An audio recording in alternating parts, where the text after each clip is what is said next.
Well, hello. So today we're gonna talk about magic. So you want to learn magic, and you're interested in magic, magical studies. There's two forces in this world. And the best explanation I hope that people tap into is the Jedi, Star Wars mythos, both the Jedi and the Sith, and the energy, and what it does to the individual, and what its purpose is, and how it functions.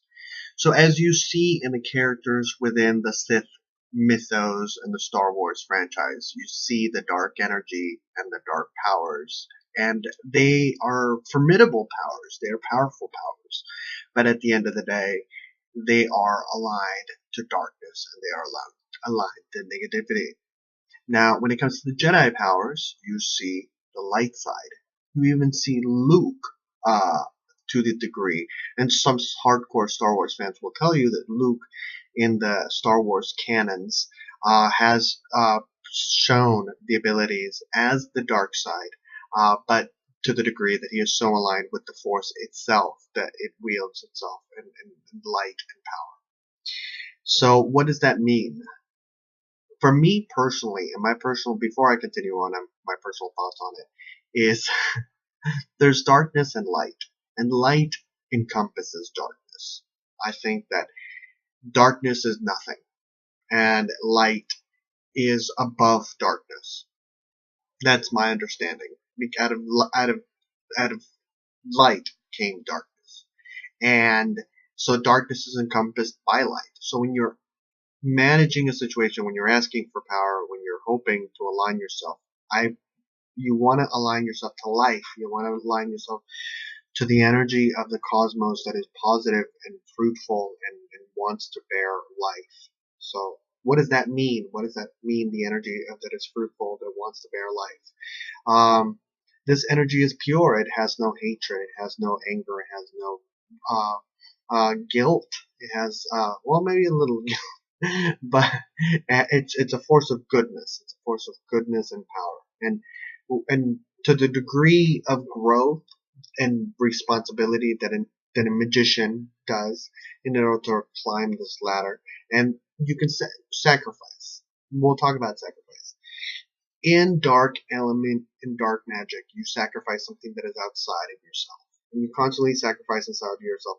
But at the end of the day, it's still you're sacrificing your physical form, as you see in the Sith format, and you're sacrificing. If you run out of things if you run out, there's a finite well of things to sacrifice because they're based on the material world. There's a finite element, and there's only so much you can add to the pot. And whereas if you're aligning yourself to the light, then there's an infinite amount of channeling. There's an infinite amount of sources of reforms that can come out from that. So in that sense, it allows regeneration, allows regrowth, or allows positivity. What's easier? Is the darkness easier than the light? Of course.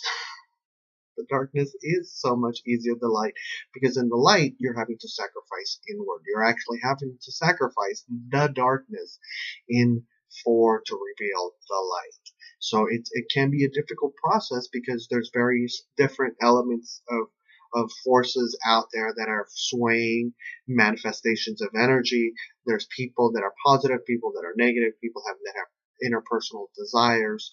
And how do you align yourself to the best person? And it speaks to your soul. Whatever speaks to your soul is the person that you sense it. You sense people, and I always go back to what Maya Angelou said. It's the way a person reveals themselves at first to you is the way that you should, you know, kind of conduct yourself. And that's a good metaphor for life. It's trust your gut.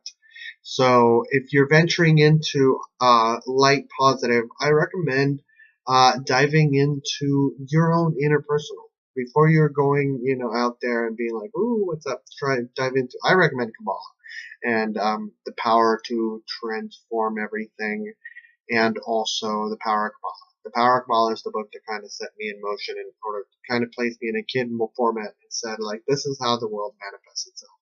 And so that's what I was able to like climb and be like, okay, this is what, and at least I knew the rules. At least I know the rules. So I know, but it's the next step is about making the choices and climbing that ladder in order to receive more responsibility and more gifts. So that's my thought for you. I want to wish you all a wonderful year. Let me know what your magical studies are, what you like, what you don't like. Do you think Harry Potter is real? I don't know. It depends on the level of degree, the various. There's an infinite amount of issues that I could talk about, but I will not. I will reveal only this particular information for you. So I hope that you love it, and let me know what your magical studies are. And I wish you a wonderful year.